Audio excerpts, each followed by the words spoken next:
A couple of things I'd go on to highlight about what the parish council's done that's made or making a big difference in Heath. First of all, we have a superb community centre at the Hayes Green Community Centre. This was a building that, because it wasn't part of Cllr expenditure, the district council were going to close down 8 years ago. They gave us very little notice about taking it over, but we did. We honoured the existing bookings, we kept it going, and we have managed to spend £70,000 on a refurbishment. The building is now carpeted, double glazed, it's got all new units, it's got a new kitchen. To make it as green as possible, we've insulated the loft, we've got a new boiler, which we got off Quality Council grant from the SPCA. We've put in lights that are low energy and that only come on sensors, so they can't be left on all night. And that building is now in use 7 days a week, and it's an absolutely fantastic facility, and everybody that goes in looks around and says they didn't realise how nice it was in there. We get a lot of repeat bookings, and that building is run nearly at a profit. We're hoping it might make a profit next year, but for a community centre that was going to be closed down to turn now round into this flagship that it is now, I think is absolutely fantastic what the parish council's done with it. The other thing that I'd like to mention is a project that's going on at the moment that has taken a bit of time to formulate, because it was one of those things, you start off, you don't realise how big it's going to get, and basically it's a map. And we've raised £5,500 to do a map of the area. If anybody doesn't know what Heath is like, it is basically a rather large housing estate with 6,000 houses, 15,000 people, and there's not a lot of open space.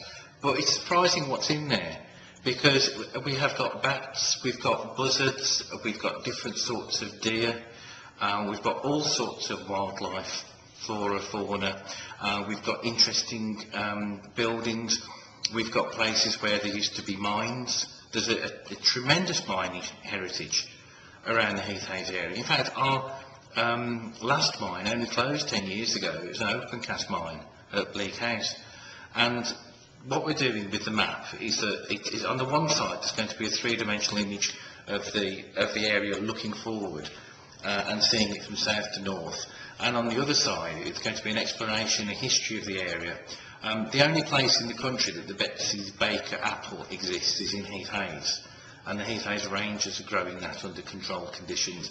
And there's all sorts of things we want to put in about cycle routes, places where people can go walking, cycling, and go and see viewpoints. Because at one point on Fair Lady Coppice, you can actually see the centre of Birmingham the one way and the Wrekin the other. I think a lot of people have come into Heath that have moved in from Wolverhampton, Birmingham, Walsall. They don't know the history of the area, they don't know what it's about. This map is going to be made, produced and delivered to every house at Heath at no cost to the residents, because all the money's been raised to the grant, and it will raise awareness of the area, pride in the area, and hopefully it will encourage more people to go and see what's about and to have a greater understanding of the history of the area, and possibly, hopefully, develop a community spirit which, because of the nature of the people that live in Heath, because a lot of people have almost emigrated there isn't a community spirit that you would get in a long established village where people have lived there for a considerable period of time. Virtually everybody in Heath, 95% of them have moved in from somewhere else, and this will help develop community spirit. Quality status to Heath and Wimblebury Parish Council is done us proud over the last 2 years, right? It did. And we get really recognised now by other parish councils locally, where they're going to try and get the quality status as we've got. We can also get grants where before some of the grants you couldn't apply for, and we've been very successful with these grants, and it's helping us out very, very, very good indeed.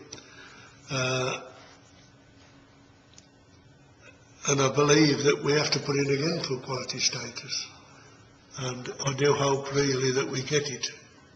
But knowing our clerk, as I do, I think I'm very proud to have him as a clerk.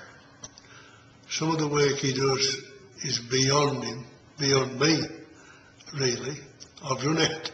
I've run out of stripes. I've run out of pips. I'm now medical general. I'm 74 years old. I was a founder member of Heath and Wimblebury Parish Council, which is going on 22 years this year. I've been chairman for 14 years, and within the next 12 months, when it's re-election, I don't think I will be standing. I think it's time to move on now for a younger person to come into it. I believe that parish councils are the grassroots of the community, and I think we should get a lot more younger people, if only we could, to take over. It's a job that I relish, and I'm sure these younger people coming on will have the same idea as me as a parish councillor. I think, as regards quality status, when the council first became aware of the scheme, and we looked into it and wanted to go for it on the basis that if there's a level of excellence that the council can strive to go and get, well, why shouldn't you? And when you look through it, although you do have to hit certain marks, really the whole thing about quality status is basically a benchmark for what councils ought to be doing anyway. Some of the things we weren't doing, like we put the newsletter out 3 times a year instead of 4, and we hadn't got a website, and we started looking at what was going on. But the main thing with quality status, and I always felt that once we got it, it wasn't the end of the journey, it was the start of the journey. Because once we got it and we were looking at what other councils were doing, and you start thinking, is that something that would work in our area? Is that something that we can afford? Is that something that would benefit our residents?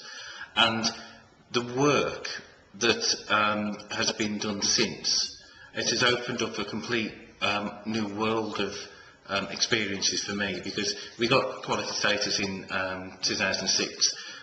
2007 the council got in the last 7 in the NALC Council of the Year, and I was fortunate enough to win the Clerk of the Year award. I got asked to address Parliament on local council reform, and hopefully had a bit of input in the power of wellbeing coming in, because I think councils, when they are left with a bit of discretion, as in the way that the French system operates, is that they can do anything as long as it isn't illegal, whereas we have to have a power for everything. I think this power of wellbeing, changing the power to a more continental approach, is something that will assist councils.